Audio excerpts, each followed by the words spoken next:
Good morning to everyone in the room. Thank you for your passion, patience to come into the building today. And also, good morning, good afternoon, and good evening to everyone that is tuning in online. I will also share in Twitter today the link for the web TV, so colleagues can also, colleagues and everyone can also join online. So today we have invited our co-organizer, colleague from the Division of Sustainable Goals, the Department of Economic and Social Affairs, Ms. Astra Bonini, who is going to guide us through the day. So thank you, everyone, and over to you, Astra.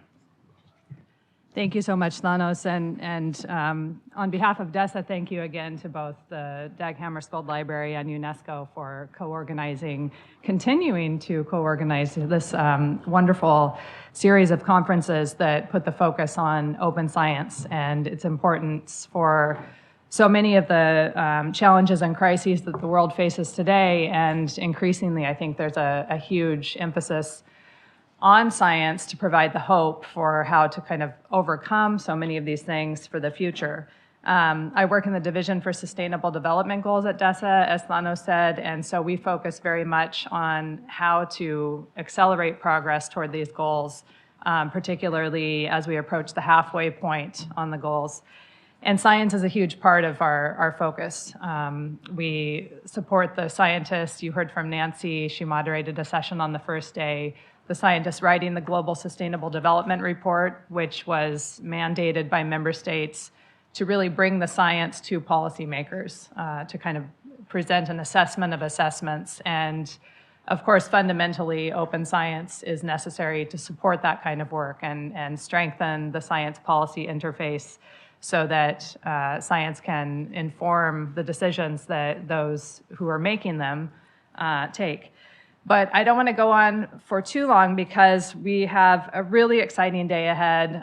We're going to start very strong right off the bat. We're thrilled to begin the day with a virtual address from Professor Jeffrey Sachs, the director of the Center for Sustainable Development at Columbia University and president of the UN Sustainable Development Solutions Network. That is just, a short glimpse at the really long and impressive bio that Professor Sachs has, and I know that we're all very familiar with this leading expert and change maker for the SDGs who really needs no introduction. So with that, I'm just going to turn it over to Professor Sachs to hear his remarks for the occasion of the Open Science Conference. Professor Sachs, you have the floor. Thank you so much. Thanks to friends and colleagues. It's great to be with you. Thanos, thank you for inviting me, and DESA, UNESCO, our vital family of agencies at the UN that lead the way on science for the public good. And today is also a celebration of women and girls in science, indeed the International Day of Women and Girls in Science. And we need the leadership and more than full participation of girls and women. I'm counting on my granddaughters. They're already budding scientists, so I'm excited to watch them and young women around the world taking up the great cause of science for the public good. I want to make basically two quick points in opening remarks. First, what do we mean by science as a public good and open science? I think that there are two obstacles to science as a public good. Partly, science is privatized far too much.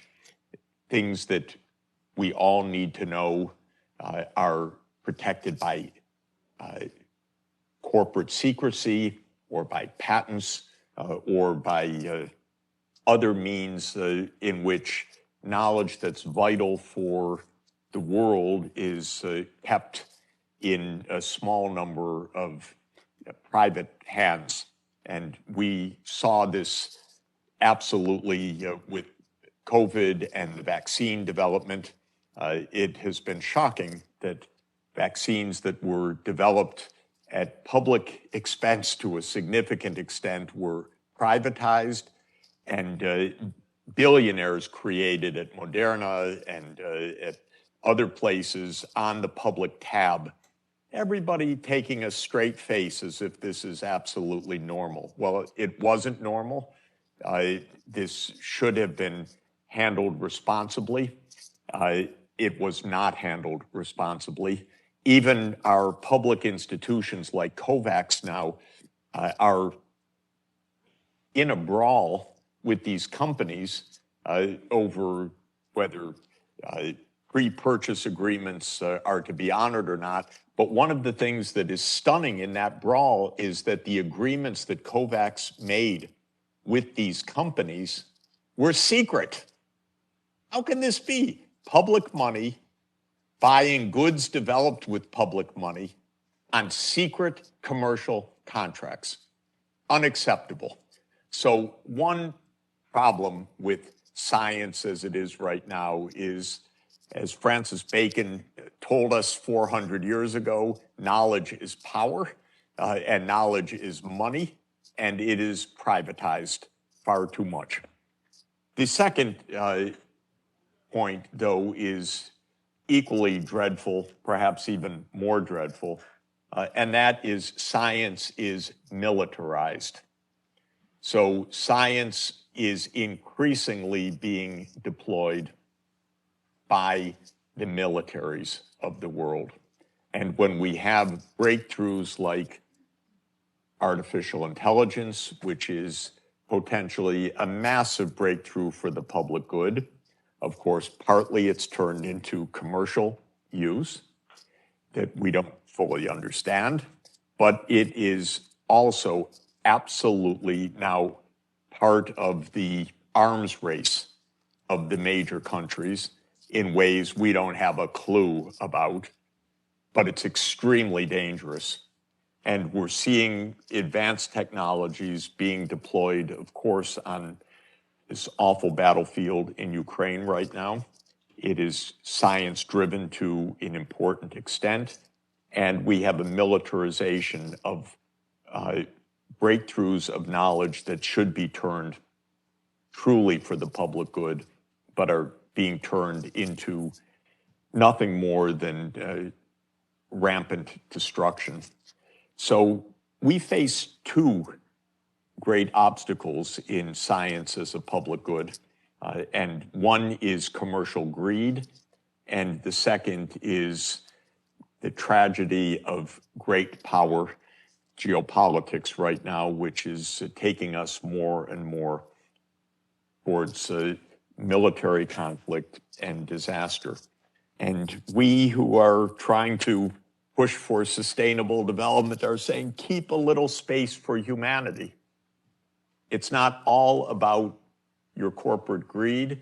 It's not all about which country's number one and has more power than the next one. It's actually about the whole world having a chance to survive, perhaps even thrive on an extremely fragile, challenged, and increasingly dangerous small planet. And so that's really what we're up against. And I would say it's a very difficult situation indeed, because if we're not squeezed by the corporate giants, we're squeezed by the military industrial complexes of the major powers. And of course, increasingly, it's the same thing. The corporate sector and the military sectors are also increasingly in partnership. And they're not in partnership to save the climate, to protect the biodiversity, or to protect the poor of the world. So that's the grim side. Let me talk about the good side briefly and see what we might do. Because the good side is that the digital technologies that we have really offer a tremendous potential for breakthrough for us. Potential of access to knowledge and to education for people all over the world at low cost and high quality, in ways that were not imaginable even just a few years ago. We could make higher education largely online, available at price points, if I could put it that way, that are a tiny fraction of the costs of university degrees in major centers by enabling high quality digital access. We could make available on any digital device the wealth of knowledge in the tens of thousands of scientific journals. It's really at zero marginal cost to open up the access, especially in low-income countries and to students that otherwise won't have access to this vital material. So the digital age gives us incredibly powerful tools. Of course, we're fighting against the digital giants who want to commercialize this, sell our knowledge, sell our private information to make their money or to advertise to us. We're battling against our government military establishments that want to turn this into smarter drones. But we could actually turn this into education, empowerment, access, and I think the fastest increase of skills and technology ever seen in history. If we can get a tablet into the hands of every boy and girl, if we can get good content available, and if we can get faculty around the world, myself included, participating in sharing what we know with online education in every creative means that we can do it. I know that UNESCO is completely dedicated to this. I know that the UN Library is completely dedicated to this kind of open knowledge.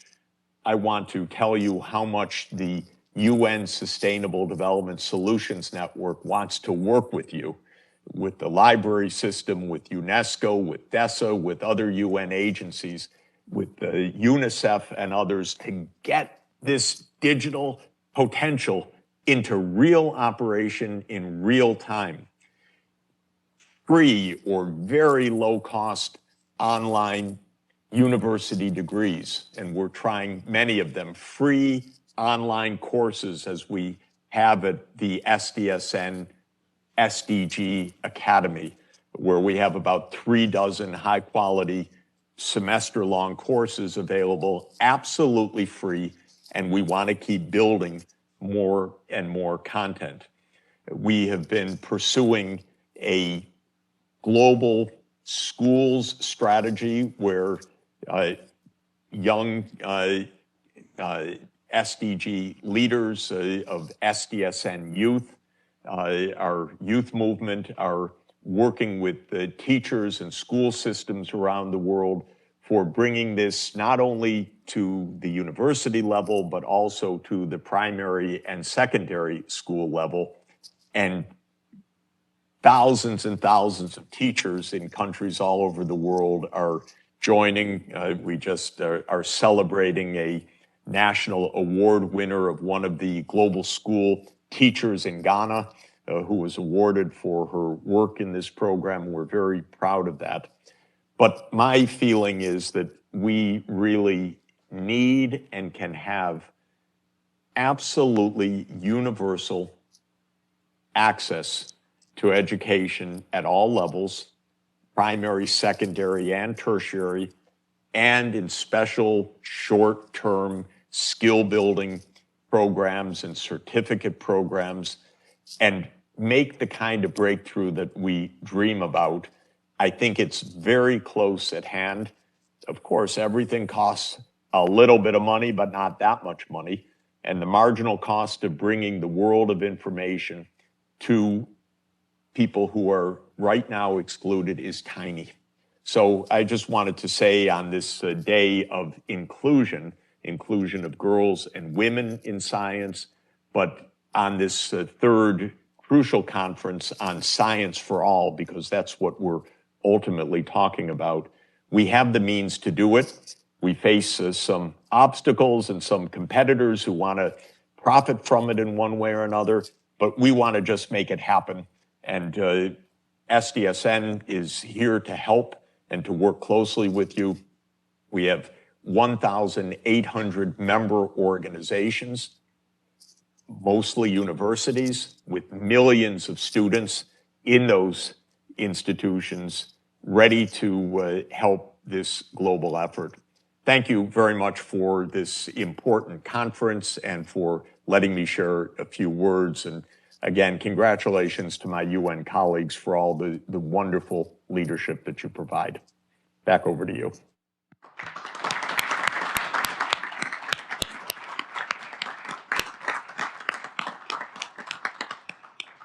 Thank you so much, Professor Sachs, for taking the time to be here this morning and for presenting a little bit of realism, but then a little bit of hope at the same time, which is a good combination to start the day.